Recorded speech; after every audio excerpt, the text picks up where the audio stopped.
May I now call upon Mr. Jean-Victor Nkolo for his address. Your Excellency, Dr. H.P. Kanoria, dignitaries, ladies and gentlemen, I would first like to start by thanking Dr. Kanoria for this initiative. In the family of the nations and in the media, we sometimes take a lot of pain to talk about things that go wrong or people that do wrong things. But we do not praise enough those who take initiatives such as this conference. We do not praise enough those who contribute to a conversation that leads to a better world.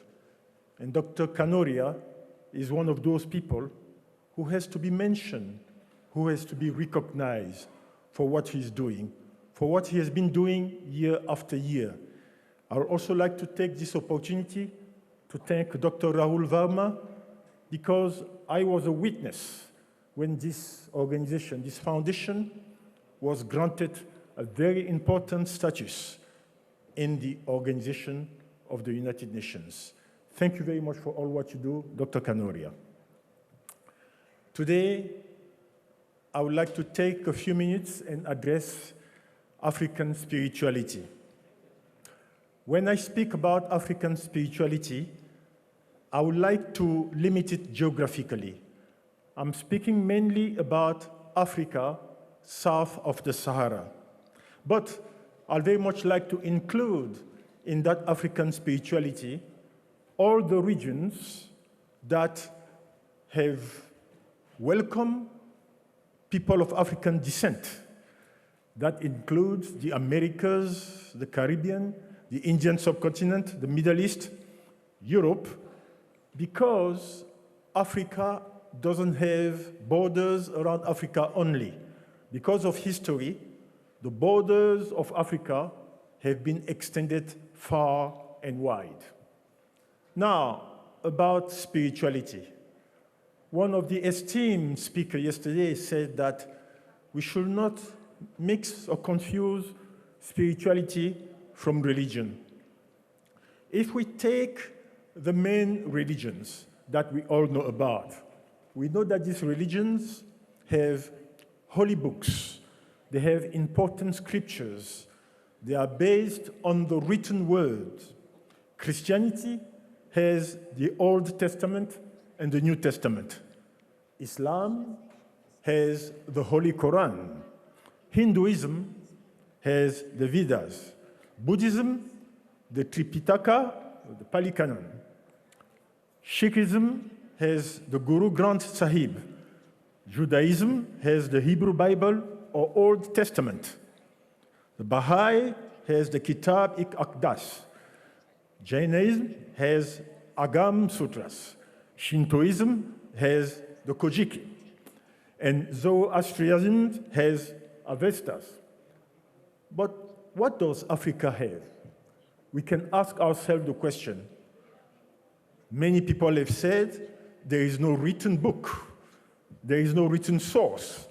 Some have even said recently that Africa does not even belong to humanity, to civilization, because there is nothing really written that can account for Africa's spirituality or account for Africa's contribution. But this is false. We know that humanity was born in Africa. We all know about Afarensis. Humankind was born in Africa. We can also say that spirituality was born in Africa. In fact, all religions and monotheism that were introduced to the sub-Sahara were done so because of conquest, or sometimes because of the slave trade, whether it was the transatlantic slave trade or it was the trade toward the Middle East. We also know that spirituality exists in Africa, and actually, Africa is really the birthplace and the mother of most monotheist religions. We know that all traditional African religions share core values. These religions are animistic. They have beliefs that are around animism. And African spirituality gives special credence and importance to worshiping the ancestors. So our ancestors do not die when they leave this world. My father is buried in front of our house in the village where I come from, in Cameroon. African spirituality is indigenous, but it is also foundational. It is a foundation of what we do and what we believe in. Our spirituality is handed down from generation to generation. Sometimes that spirituality is handed down through oral tradition. When we speak about the relationship between Westerners and Africa, we realize that African spirituality was perceived very negatively in the early days of the colonial adventure. But let us remember, as I said, that humanity was born in Africa. We have already spoken about humankind being born there, but we can add that you will be surprised to know that even though the limited, the books, the written sources are limited, African spirituality is so important that ancient Egypt, which gave birth to most of the values that we know in some of the religions, including the Abrahamic religions, all that was influenced by the African south of the Sahara or by people from the Sud, from the Sudan. In fact, the pyramids, the pharaohs, this was the creation and the work of African people. The pharaohs and people in ancient Egypt were Africans. In fact, I have a brother here, Dr. Sharif, who is from that part of the world. I would also like to add that in African spiritualism, God is androgynous. He is neither a woman nor a man. But he is, at the same time, the mother and the father of humanity and creation. In Africa, God has many names. Wherever you travel, in my country, Cameroon, we have 250 languages, and each language has several names for God. But if you take the Vodou religion, which originates from Benin, you can go to Gabon, which is far from Benin, and you have the Bwiti religion, which is a totally different religion in its own. These are not just beliefs, because the Vodou religion has its own gods, its own pantheon. And that religion was actually carried by enslaved Africans through the slave trade to the Caribbeans, to Brazil, to the Americas. And I would like to give you a few examples of some of these gods that come from the culture and from the pantheon of the Vodou. In Haiti, you have Aida. She's the goddess of the rainbow, and she's the primary wife of Dambala. You have Marinette. She is a demi-goddess. She is a mambo. She is a Vodou priestess. You have Carrefour. Carrefour is the moon god. He is the ruler of the night. He is the patron of all sorcerers. You have Zaka. Zaka is friendly and approachable. He is the god of agriculture. And in that capacity, he is the master of harvest. And he's the patron of farmers and fireworkers. You have Loko. Loko is the god of wild vegetation. You have Legba. Legba is the sun god. He's the intermediary between humanity and the gods. He speaks human languages, but he's always the first god or the Loa to be invoked in Vodou ceremonies. You have many others. In Vodou parlance, for instance, Ogun is the equivalent of Hercules. He is the god of war. He is the master of iron. He's the master of fire. And you have epic rivalries between various gods. And I think that there are so many deities in this wonderful country, this subcontinent called India, that you may understand that other cultures also have that very important wealth of gods.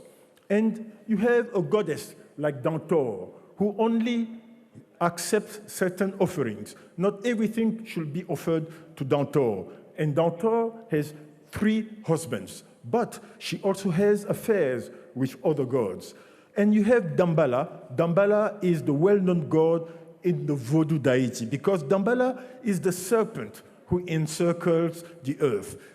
We can go on and on like that, but I would like to say that wherever people of African descent arrive, they came in with their beliefs, they came in with the spirituality. That is the case of the Sidis, the people of African descent who are here in India. That is also the case of Abraham Hannibal, the grandfather of Pushkin. Abraham Hannibal, who was born in Cameroon, but who changed the face of Russia after having been taken from a household in the Ottoman Empire. He changed Russia, not only in the warfare, but also in architecture and many other things. His grandson, Pushkin, changed Russian literature. So what I'm trying to say here is that when you take the pantheon of African humanity and spirituality, and when you take the way the African people of African descent, carry their culture all along, you will see that even when you travel in Kolkata, in India, wherever you go, you see the fabric, you see culture, you see the painting. Everywhere in the arts, in universal art, you will see the influence of African spirituality.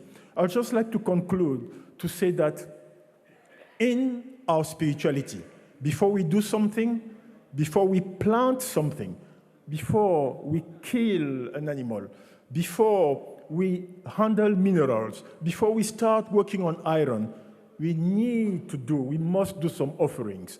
And the respect of our ancestors is the cornerstone of what we do.